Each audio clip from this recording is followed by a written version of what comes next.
Mari kita berdoa. Tuhan, terima kasih atas berkat kepada firman Tuhan sehingga kami bisa berkumpul di tempat ini. Terima kasih Tuhan, segala-galanya kami akan memberikan yang terbaik Tuhan untuk pengajaran Tuhan. Kau saksikan teruskan persembahan kami adalah layak untuk mengharumkan nama Tuhan. Terima kasih Yesus, kami sudah berdoa dan mengucap syukur. Amin.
kami membuka hati kami, mengizinkan kebenaran firman-Mu berkarya atas setiap kami, sehingga kami menjadi pelaku-pelaku kebenaran firman. Terima kasih Tuhan, terima kasih. Dalam nama Tuhan Yesus kami dengan doa kami. Haleluya, amin. Silakan dulu Bapak Ibu diberkati Tuhan. Shalom. Kita berjumpa kembali di dalam kasih Kristus, dan waktu memang berjalan dengan cepat ya. Namun saudara kasih Tuhan, kita tetap bersyukur kita bisa beribadah meskipun Jogja sekarang sedang level 4. Nah, namun pada kenyataannya level 4 Jogja itu macet, betul kan? Luar biasa. Banyak orang yang dari luar kota berjuyun ke kota Jogja.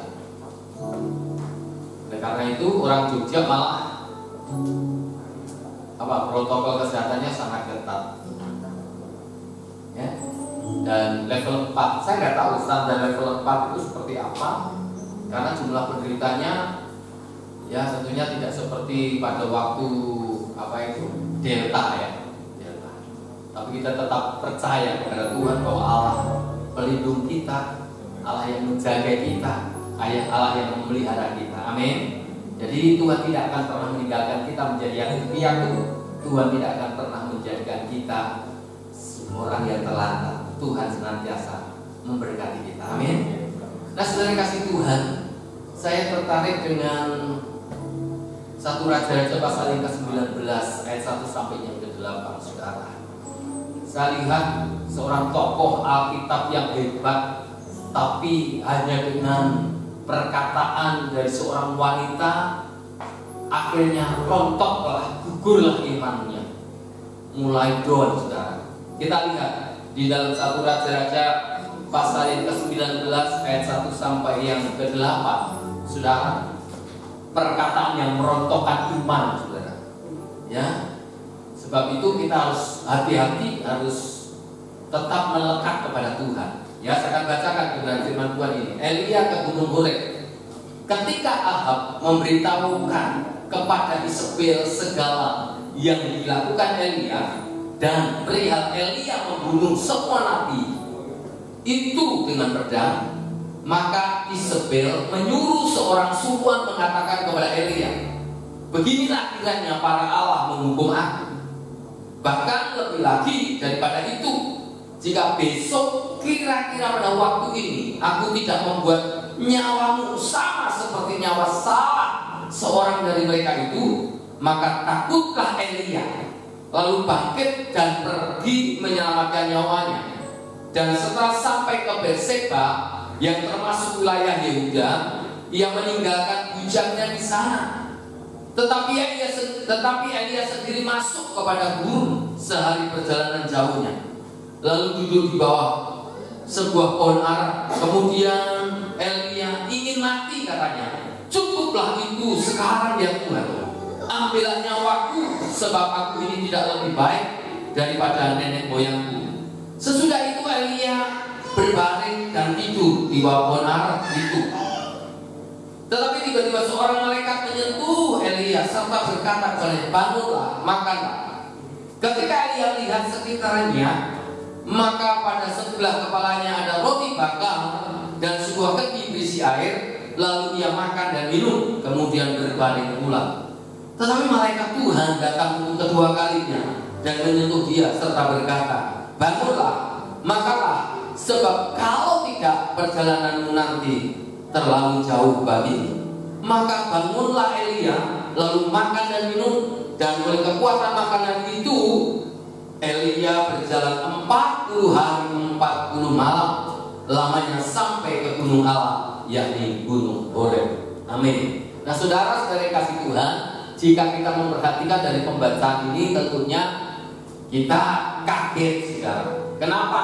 Sebab kalau kita lihat sebelumnya, ayat-ayat sebelumnya, saudara, Elia ini adalah seorang hamba Tuhan yang hebat, hamba Tuhan yang disertai dalam pelayanannya, disertai dengan tanda-tanda ajaib, disertai dengan kuasa yang luar biasa.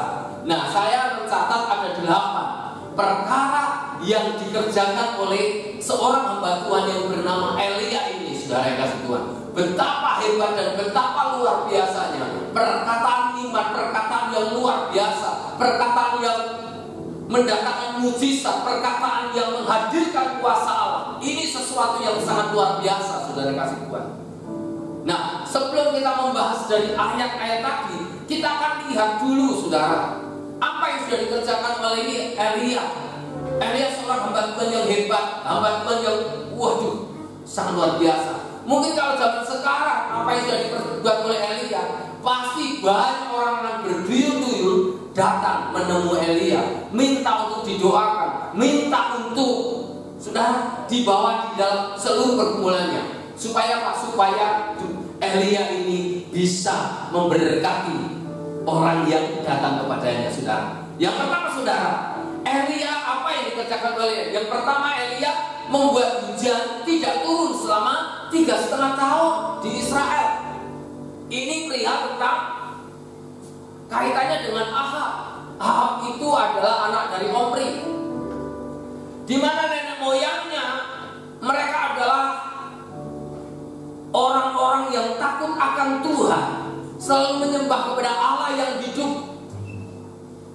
Namun pada kenyataannya Ahab ini 180 derajat berbanding dengan nenek moyangnya. Ahab ini karena menikah dengan seorang yang bernama Isabel, sehingga apa? Sehingga ia menggeser mesbah Tuhan menjadikan mesbah Baal, saudara.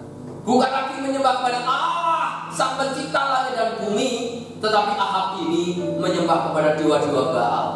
Sebab itu Elia mengingatkan kepada Ahab di mana akan terjadi kelaparan, kekeringan, krisis, tidak akan turun hujan selama 3,5 tahun. Perkataan Elia adalah perkataan yang penuh dengan kuasa. Perkataan iman itu mendatangkan mujizat. Sama-sama katakan, perkataan iman mendatangkan mujizat. Perkataan iman itu perkataan yang penuh dengan mujizat. Acap kali kita selalu berkata yang negatif, selalu berkata yang penuh dengan pesimis, apatis. Padahal setiap kita diberikan kuasa. Elia, dia katakan di dalam 1 Raja pasal yang ke-17 ayat 1. Lalu berkatalah Elia orang Tisbe dari Tisbe Gilead kepada Ahab, demi Tuhan yang hidup, Allah Israel yang kulayani, sesungguhnya tidak akan ada embun atau hujan pada tahun-tahun ini kecuali kalau kukatakan. Hebat gak, saudara? Perkataan Elia, perkataan yang penuh dengan mujizat. Kalau kita lihat di dalam Yakobus 5:17 dikatakan apa? Elia adalah manusia biasa, sama seperti saudara dan saya. Tapi ketika Elia berdoa, doanya bisa mendatangkan mujizat.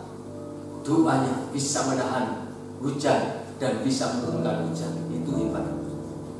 Nah, bagaimana dengan kita? Hati-hati dengan perkataan kita. Mari kita membangun perkataan kita dengan perkataan yang meneguhkan, perkataan yang menguatkan, perkataan yang membangun, perkataan yang membawa dampak yang positif, perkataan yang penuh dengan berkat kepada orang lain. Elia ini perkataan yang penuh dengan kuasa. Bahkan Tuhan Yesus pun menyitir dari perkataan dari Elia ini. Di dalam Lukas 4 ayat 25 dikatakan apa? Dan aku berkata kepadamu, kata Tuhan Yesus, dan aku berkata kepadamu, dan kataku ini benar.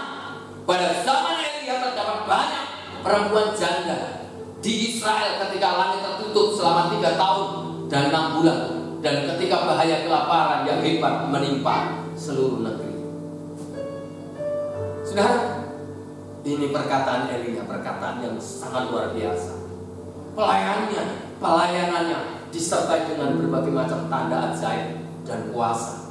Yang kedua, saudara yang kasih Tuhan, ketika ada terjadi krisis di Israel, saudara, maka Elia dibawa oleh Tuhan untuk pergi ke tepi sungai Krit.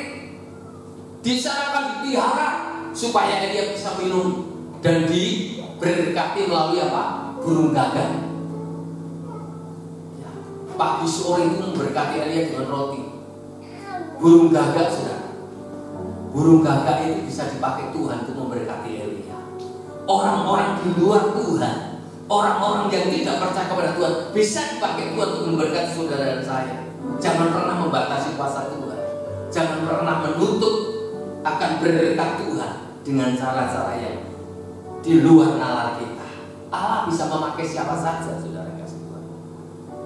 Ini hebat, luar biasa, saudara. Tuhan memerintahkan burung gagak untuk memberkati Elia. Dan Elia dipelihara. Sebab itu, saudara, ketika sungai sudah mulai kering dan sudah tidak ada air lagi, dia diperintahkan untuk pergi kemana?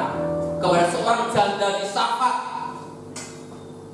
Di kota Safat, janda di Safat. Dan janda ini sedang mengumpulkan kayu api. Untuk apa? Untuk mengolah segenggam tepung dan sedikit minyak dalam guling-guling. Tentunya kisah ini sudah tidak asing lagi buat kita. Betul bukan, saudara? Namun yang luar biasa, Elia katakan apa? Olah terlebih dahulu untukku, dan setelah untukku, kata Elia, baru mengolah untuk dirimu dan anakmu. Saudara, pada saat itu Elia berkata, berilah aku minum, berilah aku minum. Saudara yang kasih Tuhan, apa yang dikerjakan oleh janda Safat? Dia tinggal punya segenggam tepung dan sedikit minyak. Dia berkata, saya akan mengolah segenggam tepung dan sedikit minyak ini, dan setelah itu saya akan makan, dan setelah itu nggak ada harapan lagi untuk hidup. Semua jalan sudah tertutup, saya akan mati kelaparan, mati kemiskinan. Tapi terjadi, olah bagiku dulu. Setelah olah bagiku, baru dirimu dan anakmu. Dan janda ini taat melakukan apa yang dikatakan oleh Elia. Karena Elia tahu bahwa ketika dia mendahulukan, ketika dia taat, maka akan ada berkat Tuhan. Ketaatan juga mendatangkan berkat Tuhan. Amin. Janda ini melakukan apa yang diberitakan oleh Tuhan. Dan betul, dia lakukan itu, dan setelah lakukan itu apa yang terjadi, saudara? Tepung yang tinggal segenggam itu dan sedikit minyak itu tidak akan pernah habis sampai musim hujan tiba. Itu luar biasa, saudara. Sebab itu jangan pernah membatasi kuasa Tuhan bekerja.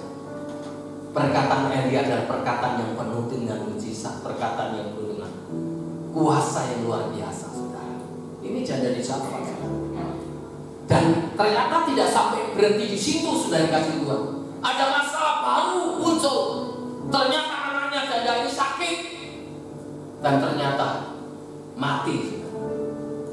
Sampai janda ini mengatakan, apakah tidakmu itu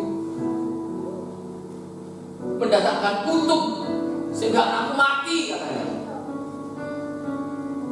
Lalu Elia memberkati anak ini. Kalau saudara baca di dalam 1 Raja 17 ayat yang ke 21-22, lalu ia mengunjurkan badannya di atas anak itu 3 kali dan berseru kepada Tuhan, katanya, ya Tuhan Allahku, pulangkanlah kiranya nyawa anak ini ke dalam tubuhnya. Tuhan mendengarkan permintaan Elia itu, dan nyawa anak itu pulang ke dalam tubuhnya sehingga dia hidup kembali. Hebat kan? Bisa membangkitkan orang yang mati. Coba yang pertama, saudara. Yang pertama tadi apa? Yang pertama membuat hujan tidak turun, perkataannya bisa menahan hujan tidak turun selama 3,5 tahun. Yang kedua,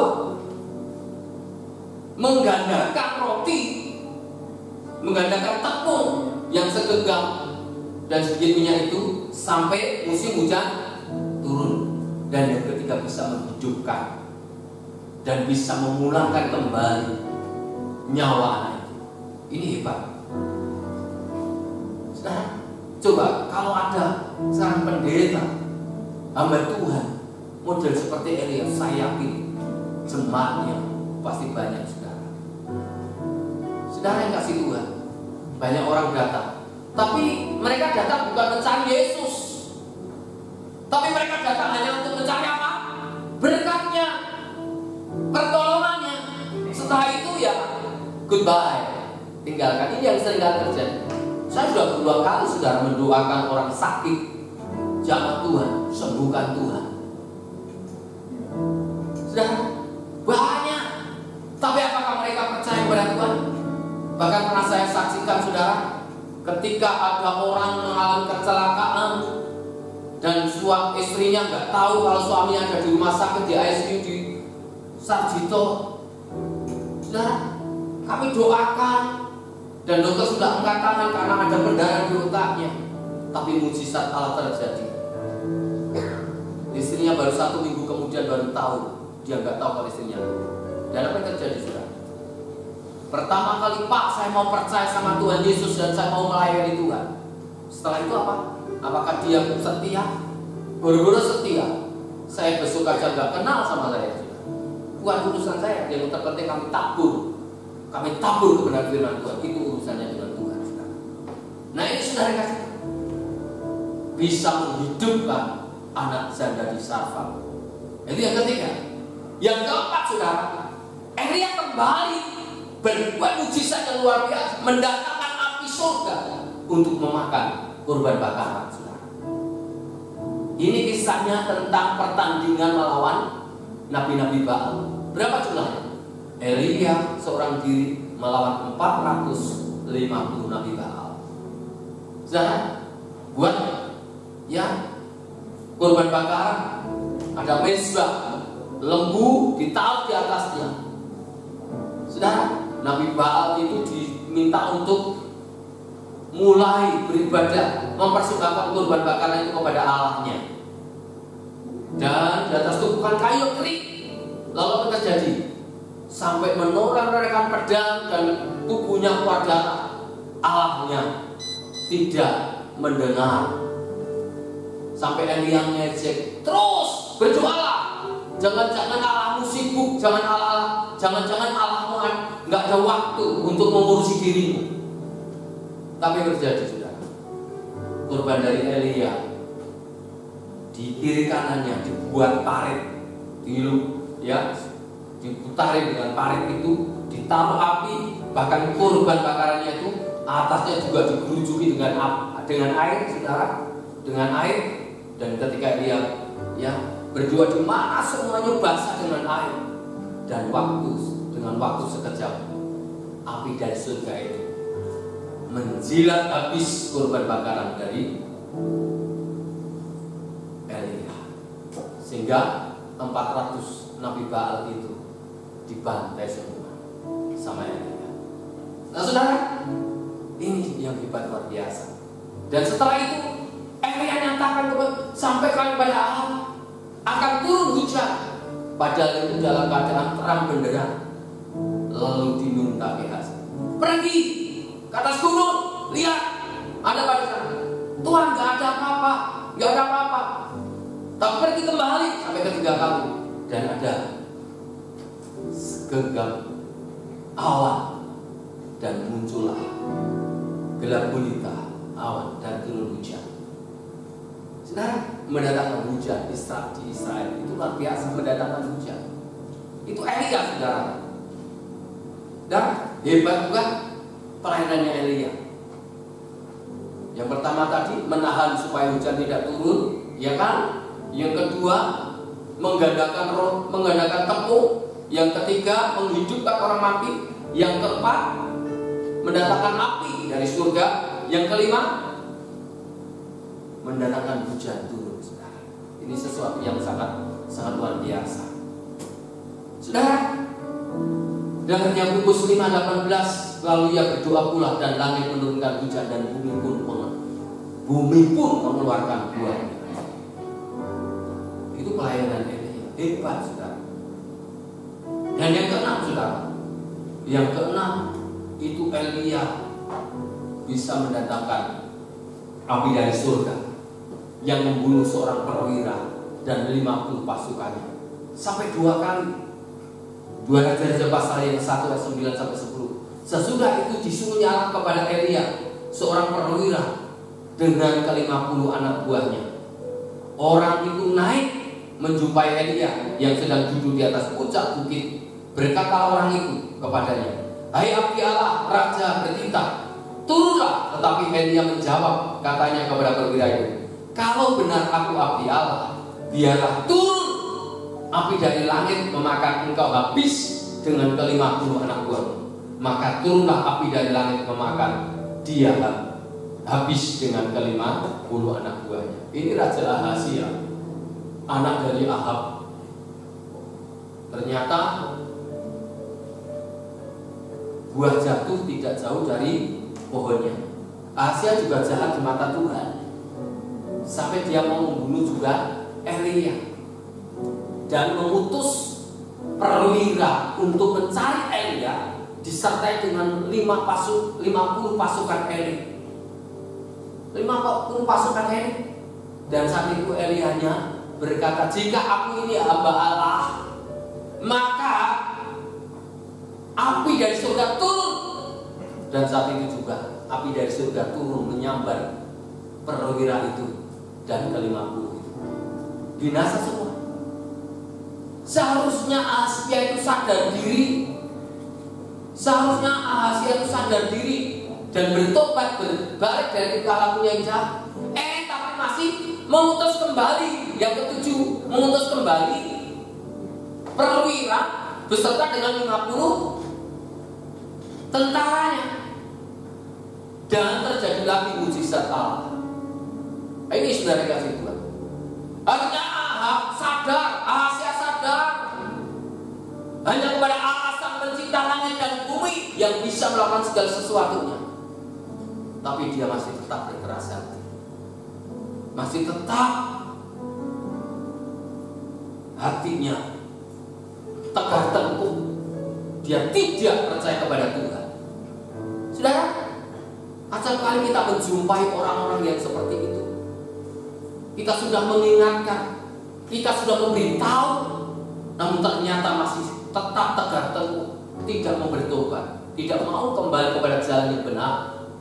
Sebab itu saudara, marilah kita belajar untuk tetap memandang kepada Allah. Sebab di dalam Yesus Kristus kuasanya masih tetap sama. Saudara, kemarin saya ditelepon seorang hamba Tuhan, saya tidak sebutkan, hamba Tuhan terkenal. Ini pendeta, saudara, sesama pendeta. Dia katakan, "Pak Suri, ada enggak pendeta yang punya karunia untuk mendoakan orang yang kesurupan dan terikat dengan okultisme?" Kalau saudara sebagai anak Tuhan, sebagai orang yang sudah mengerti tentang kebenaran firman Tuhan, ditelepon sama seorang pendeta, kira-kira jawaban saudara seperti apa? Disuruh mencarikan orang yang punya karunia melepaskan roh okultisme. Saudara, saya kasih tahu, saya bilang, wah, usah jauh-jauh, di mana saya doakan, saya bilang begitu. Lalu saya kasih wawasan, saya kasih penjelasan. Saudara, Yohanes 1 ayat 12 dikatakan apa? Barang siapa yang percaya dalam nama Tuhan Yesus Kristus diberi apa? Kuasa. Setiap orang punya kuasa. Nah ini, Elia ini contohnya, perkataan yang penuh dengan kuasa. Kita semua ini punya kuasa, saudara kasih Tuhan. Tapi kadang-kala kita ragu. Acap kali kita merasa gak bisa. Bukan kapasitas kita, bukan karunia kita, bukan talenta kita. Berapa banyak orang yang dulu saudara, ketika kita belum tahu mendoakan orang kesurupan, waduh, kita sertai dengan doa puasa, dengan begini sampai kita, sadar saya, ternyata sampai kita kecapean sendiri, saudara. Karena dengan kekuatan kita, tetapi dengan kekuatan Tuhan, dengan kuasa Tuhan, dan semua hanya untuk kemuliaan nama Tuhan dalam nama Yesus, orang itu lepas. Dan saya kasih tahu, Setiap orang itu punya kuasa, Pak. Kalau kita mau mendatangi orang itu mengatasnamakan pendeta, pasti orang itu akan menolak dengan keras. Karena ada atribut pendeta. Biasanya begitu. Makanya kami itu bisa banyak pakai atribut, saudara. Di dalam kebencanaan, kalau saya masuk di tempat-tempat mana karena saya notabene sebagai pendeta, pasti ditolak. Tapi kalau saya pakai tagana, bebas masuk ke semua lini. Betul? Saya punya sahabat di Lombok, seorang ustadz. Beliau bilang, Pak Pendeta, kalau nanti, tadinya nggak ngerti kalau saya pendeta. Pak Pendeta, nanti kalau ke Lombok, silakan seluruh keluarga bisa tidur di pondok kami. Tempatnya bagus, ada kolam, ada gunung, bagus kan. Coba kalau kami pakai atribut pendeta masuk, ditolak pertama. Tapi begitu pakai tagana dan kami melayani dengan tulus, mengobati mereka yang sakit, memberi makan mereka yang lapar, potong rambut mereka yang gondrong-gondrong, saudara. Waduh, saudara, potong rambut kalau pas bencana itu mereka tidak pernah keramas, saudara. Baunya seperti apa? Ya saya pegang aja, apalagi kalau mau dipotong bumbul kan lebih cepat, saudara. Nah ini, jadi saudara, saya sampaikan kepada teman-teman, undang kami, besok saya datang. Saya tentunya pakai atribut lain, saudara. Nah begitu kenal, begitu tahu, saya pendeta, begitu, saudara. Jadi saudara kasih Tuhan mendatangkan api dari surga. Setiap kita ini diberikan kuasa. Jangan takut. Jadi nanti kalau ada jemaat yang sakit, ada jemaat yang panjang, nggak harus undang pendetanya. Kalian yang bisa melayani sendiri. Amin. Amin. Dikit-dikit gembalanya, dikit-dikit. Oke lah, jam berapapun kami siap, saudara, melayani. Ya, 24 jam, saudara. Kadang-kadang kalau malam itu kan memang orang sedang butuh, tapi banyak bantuan, teleponnya dimatikan. Saya dimatikan itu biasanya saya cas, saudara. Saya cas, karena memang baterainya sedang low. Sudah, jam berapapun kami melayani. Kalau malam biasanya itu sesuatu yang penting. Tapi kalau cuma mau konseling ya lain waktu saja, gitu, saudara. Ya sudah saya sampaikan. Itu, saudara. Ya, yang ketujuh pun juga sama, saudara. Ya, yang ketujuh sama.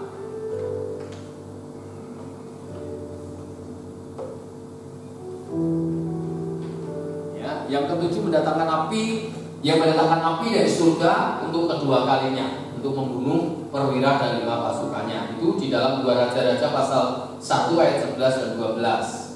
Nah, yang terakhir yang ke-8, saudara, sebenarnya banyak mujizat ketika Samaria terkepung. Itu juga Elia kasih makan yang mengepung, itu dibutakan mata mereka, ya kan, saudara?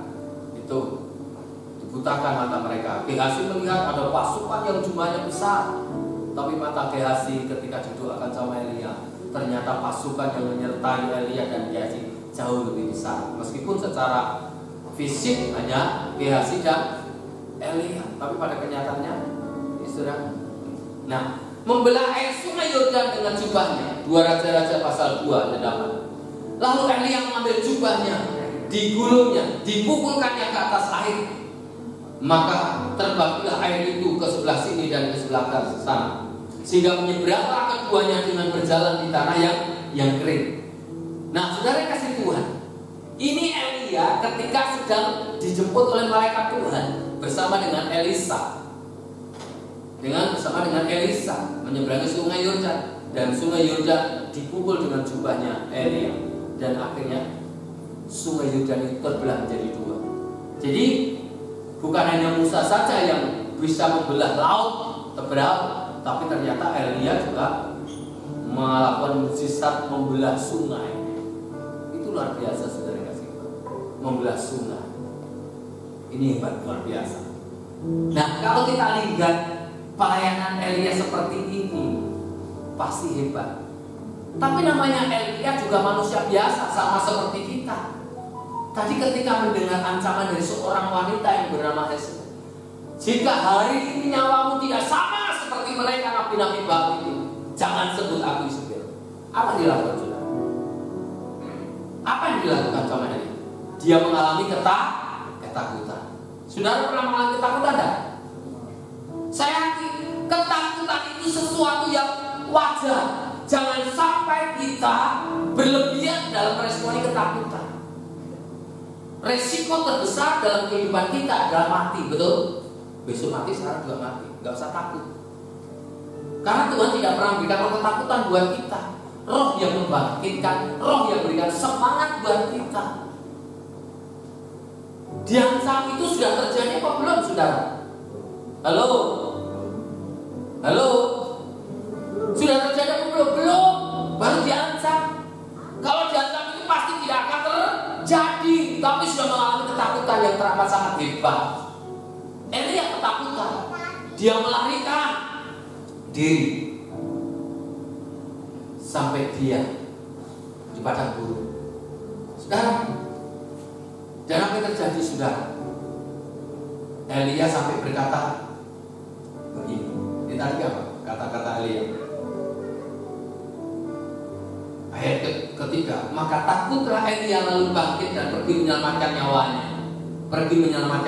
Dan setelah sampai ke Berseba yang termasuk wilayah Yehuda, ia meninggalkan bujangnya di sana. Tetapi ia sendiri masuk ke padang gurun sehari perjalanan jauhnya, lalu duduk di bawah pohon ara. Kemudian ingin mati katanya. Katanya apa? Cukuplah itu sekarang ya Tuhan, ambillah nyawaku, sebab aku ini tidak lebih baik daripada nenek moyangku. Ini perkataan Elia. Tapi pelayanannya begitu hebat, begitu luar biasa, penuh dengan kuasa, penuh dengan mujizat, penuh dengan tanda-tanda ajaib, namun dengan ancaman dari seorang wanita yang bernama Yezebel, mengalami ketakutan. Itu wajar. Seharusnya dia sadar kok. Tapi namanya sedang down, sedang lemah, mungkin sedang capek, sedang apa, tiba-tiba ada ancaman. Cukuplah itu Tuhan, ambillah nyawaku. Kalau orang berkata, Tuhan, saya sudah gak ada gunanya lagi, wes mati waelah Tuhan. Kira-kira model seperti itu model orang kayak apa, saudara? Orang depresi, stres, betul enggak? Diancam, ketakutan, gak ada gunanya. Karena aku ini tidak lebih baik daripada nenek moyangku, stres. Dan apa yang dilakukan, saudara? Orang yang sedang mengalami seperti itu biasanya tindakannya yang konyol. Betul tidak? Orang stres, depresi itu tindakannya, pelariannya kepada tindakan-tindakan konyol, bodoh, bunuh diri dan lain sebagainya. Tapi apa yang terjadi? Elia ini apa? Dia menjumpai ada pohon ara, dia duduk di situ dan tertidur. Jadi saudara, pada saat kita mungkin capek, lelah, baik secara psikis maupun secara fisik, saudara, satu-satunya cara yang paling jitu adalah tidur. Tuhan tidak marah ketika menjumpai Elia tidur. Tuhan tidak marah, saudara, karena tidur adalah sebuah kebutuhan kita. Betul nggak? Kebutuhan kita. Ada orang yang tidak bisa tidur, saudara. Kasihan, saudara. Kami berulang kali mendoakan. Kasihan kalau orang nggak bisa tidur. Tidur itu adalah berkat Tuhan. Bisa tidur itu adalah berkat Tuhan. Ada orang bisa mungkin beri tempat tidur yang mahal, tapi ternyata tidak bisa tidur. Coba kalau kita lihat, nggak usah jauh-jauh, saudara. Kalau mau lewat ke UGM itu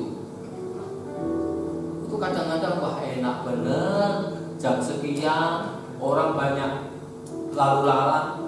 Orang itu sederhana, pakai gerobak, tidurnya beralaskan apa, karung, tidurnya nyenyak malah ngorok. Kalau saudara, wah enak bener, ini orang gak punya beban, bisa tidur kemana-mana. Ya saudara, Elia tertidur. 1 Raja-Raja 19 ayat 4. Nah setelah tertidur, malaikat Tuhan membangunkan dia. Untuk apa, Mak? Makan dan minum. Setelah tidur makan, saudara, dan minum. Jangan lupa makan dan minum. Ada orang, aduh, kalau sudah depresi, nggak bisa makan, nggak bisa minum, nggak bisa tidur. Betul, makan nggak enak. Betul, saudara. Makan. Jadi kalau orang bisa makan itu ya biarkan aja. Makan banyak ya biarkan aja, saudara. Nanti ada batasnya. Saya dulu waktu muda juga makan banyak banget. Banyak, saudara. Banyak. Tapi setelah berjalannya waktu, nasi paling sedikit, banyak sayurnya. Betul, saudara? Kalau sudah berusia itu makannya sedikit, tapi juga harus banyak makan juga, saudara, supaya punya kekuatan makan dan tidur. Ini Elia sampai 2 kali dijamah sama Tuhan, makan dan minum, saudara. Saudara, yang ketiga, saudara, anggapan Elia, dia berperan seorang diri. Dia masih seorang diri. Orang yang depresi biasanya nggak ada yang peduli, nggak ada yang perhatikan. Itu loh, saudara. Ini yang biasanya terjadi. Nggak ada yang mau peduli, nggak ada yang perhatikan, menganggap dia seorang diri. Padahal di situ masih ada Hazael, di situ masih ada Yehu, di situ masih ada Elisa. Jika ada orang yang terluput dari pedang Hazael, akan disikat habis sama Yehu. Jika terluput dari pedang Yehu, akan disikat habis sama Elisa. Dan ternyata bukan hanya 3 orang hamba Tuhan itu, saudara. Tuhan masih meninggalkan 7.000 orang yang tidak menyembah kepada Baal, yang setia kepada Tuhan. Nah, di situ, saudara. Jadi saudara kasih Tuhan, cara yang paling jitu pada saat kita sedang menghadapi masalah, carilah orang-orang yang siap mendukungmu, yang mendoakanmu, yang mau, bahasa Jawanya itu nyengkuyu, menolong, membantumu, saudara. Dan ketika saudara curhat, tentunya jangan dibicarakan kepada orang lain, disimpan dan didoakan, saudara. Itu tugas kita. Kalau ada orang yang sedang depresi, dekati mereka, jangan malah ditertawakan. Ada persoalan masalah, saudara yang kasih Tuhan. Kalau kita sedang punya masalah seperti itu, cari orang-orang yang dewasa rohani, orang yang siap mendukung, yang siap mensupport, yang siap mendoakan, yang siap terus mengcover sampai saudara bisa lepas tongkat, sampai saudara bisa berjalan. Dan itu yang Tuhan kehendaki dalam kehidupan kita. Jangan malah kita lari, mentertawakan. Kita sebagai anak Tuhan, mari kita saling membangun, saling bantu-membantu, saling menguatkan, saling meneguhkan, saling menghibur, dan saling memberkati. Mari saudara, kita terus berharap kepada Tuhan. Kita belajar.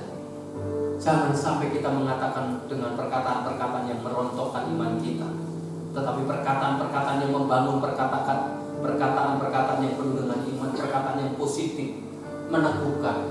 Jangan seperti perkataan yang Isabel, penuh dengan sumpah serapah, tetapi perkataan kita adalah perkataan yang penuh dengan berkat. Haleluya.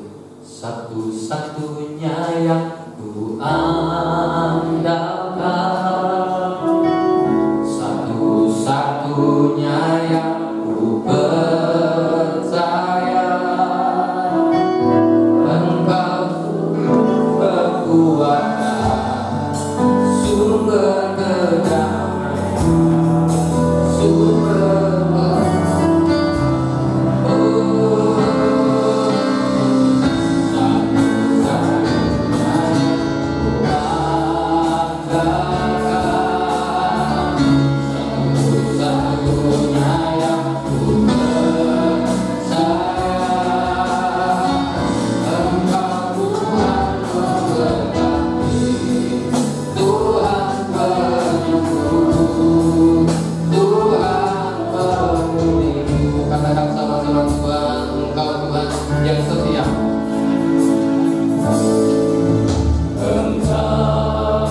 Tuhan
dipakai Tuhan secara luar biasa.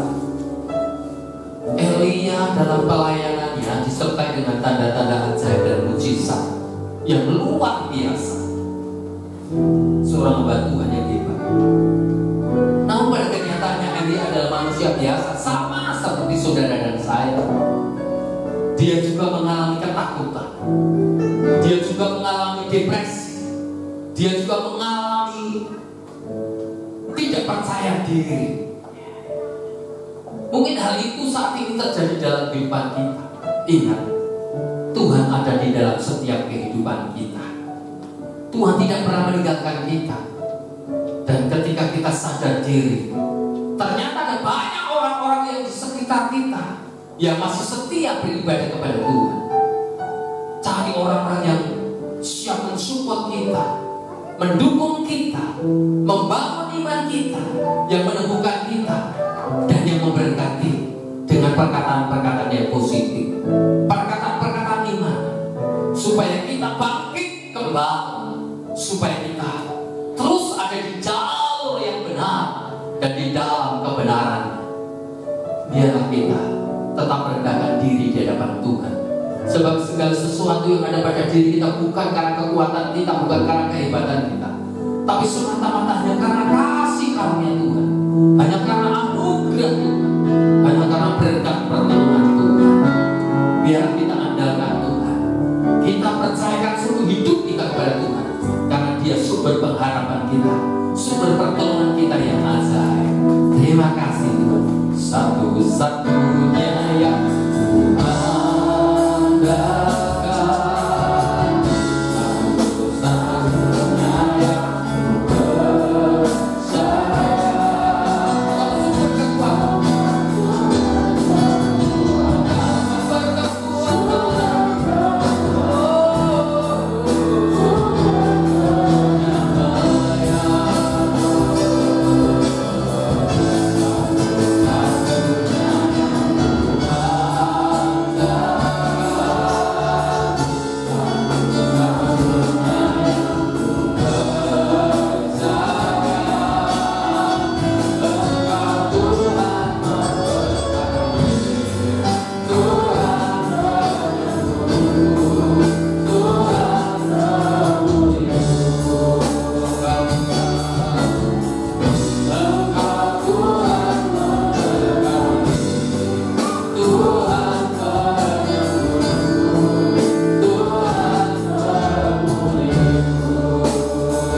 berkat dan kuasa Tuhan terus bekerja dalam kehidupan mereka, sehingga mereka boleh disembuhkan secara sempurna. Tak ada sesuatu perkara yang mustahil. Allah sanggup lakukan perkara yang ajaib. Memberkati nanti sebentar sore jam 2 ada pemberkatan nikah di Tegusan Saudara Yusuf dan Saudari Deta. Kiranya Tuhan campur tangan, Tuhan berkati, dan juga kami menyerahkan acara hari ulang tahun gereja di tempat ini dengan sederhana. Tuhan memberkati, Tuhan campur tangan, sehingga gereja di tempat ini bukan menjadi gereja untuk dirinya sendiri, tetapi gereja yang berdampak bagi kota kami Yogyakarta, terkhusus teristimewa bagi kota kami Sleman. Meskipun kecil, tetapi kami mau belajar untuk menjadi berkat.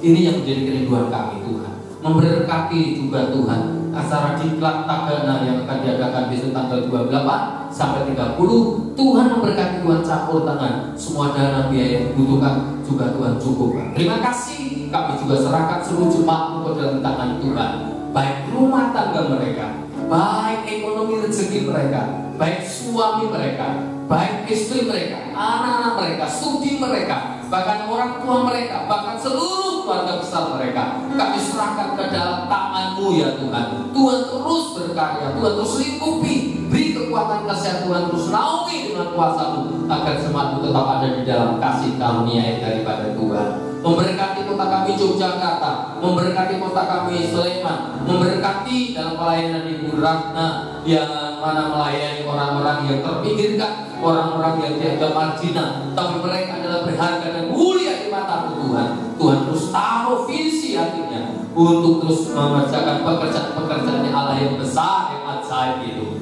Terima kasih Tuhan, terima kasih semuanya diberkati Tuhan. Arahkan mata iman-Mu kepada Tuhan, fokus kepada Tuhan, dan angkat kedua tangan-Mu. Di saat engkau mengangkat kedua tangan-Mu, berarti engkau sedang menyerahkan seluruh hidup kepada Tuhan.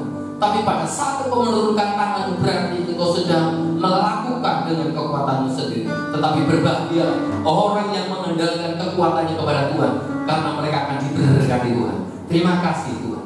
Terima kasih Roh Kudus.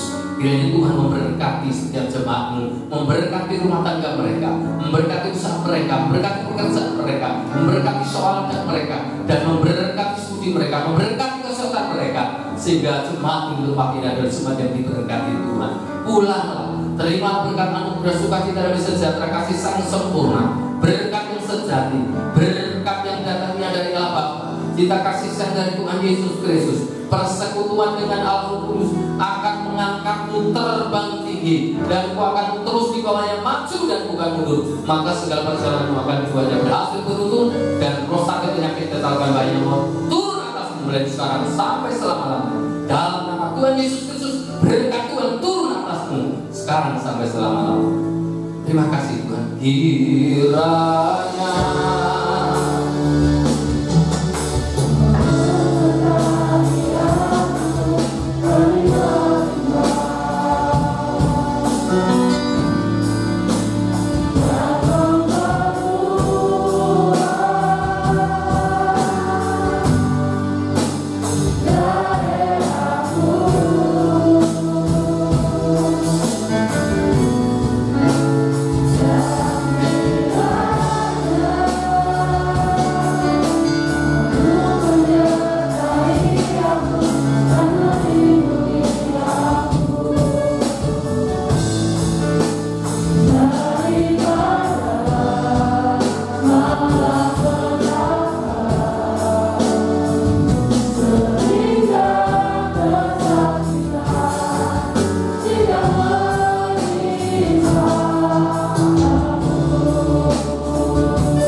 Yesus Kristus, kami sudah berdoa dan mengucap syukur. Haleluya. Amin.